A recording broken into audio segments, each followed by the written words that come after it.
Assalamualaikum warahmatullahi wabarakatuh. Perkenalkan, nama saya Sasmita dengan NIM 85959157, Prodi PGSD UPBJJ Majene. Baik, di video kali ini tentunya pengerjaan tugas 2 filsafat ilmu. Kali ini kita mau membahas tentang apa ya?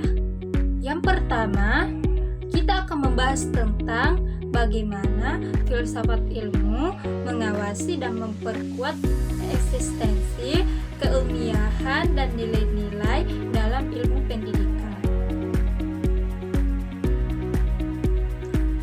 Filsafat ilmu menguasai dan memperkuat pendidikan dengan 3 aspek, yaitu ontologi, epistemologi, dan aksiologi seperti yang sudah dibahas di minggu lalu. Ontologi membantu menjelaskan hakikat pendidikan dan manusia yang dididik. Epistemologi mengatur bagaimana pengetahuan pendidikan diperoleh secara ilmiah melalui penelitian dan metode yang tepat. Sementara aksiologi menekankan nilai dan etika dan manfaat pendidikan agar ilmu pendidikan tidak hanya secara teori, tetapi juga berguna bagi masyarakat.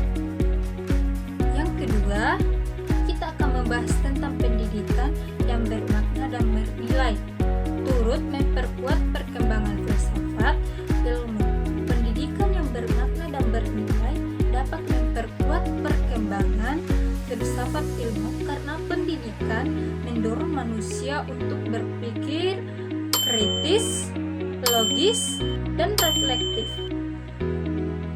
Dari proses pendidikan muncul berbagai pemikiran baru, metode pembelajaran baru, serta perkembangan ilmu pengetahuan yang kemudian dikaji oleh filsafat ilmu agar tetap sesuai dengan nilai kemanusiaan dan kebutuhan zaman.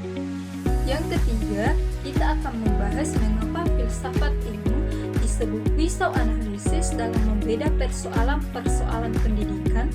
Filsafat ilmu disebut sebagai pisau analisis karena mampu membeda dan memahami persoalan pendidikan secara mendalam. Ontologi digunakan untuk melihat hasil hakikat masalah pendidikan. Epistemologi untuk menilai cara memperoleh pengetahuan atau solusi yang benar. Dan aksiologi untuk mempertimbangkan nilai serta dampaknya bagi peserta didik dan masyarakat. Dengan demikian, masalah pendidikan dapat dianalisis secara sistematis dan kritis. Dan yang keempat, kita akan membahas contoh konkret penerapan filsafat ilmu dalam praktik pendidikan. Contoh konkret penerapan filsafat ilmu dalam pendidikan yang pertama, dalam kebijakan, pemerintah menyusun kurikulum yang tidak hanya menekankan pengetahuan, tetapi juga karakter dan moral peserta didik. Dalam kurikulum, pembelajaran berbasis proyek diterapkan agar siswa aktif mencari dan membangun pengetahuan sendiri. Dalam proses pembelajaran, guru menggunakan metode diskusi dan pemecahan masalah agar siswa berpikir kritis, bukan hanya menghafal materi. Dalam penilaian hasil belajar, tidak hanya dilihat dari ujian saja, tetapi juga sikap, kreativitas, dan keterampilan siswa. Baik, itulah dari saya. Sekian dan terima kasih. Wassalamualaikum warahmatullahi wabarakatuh.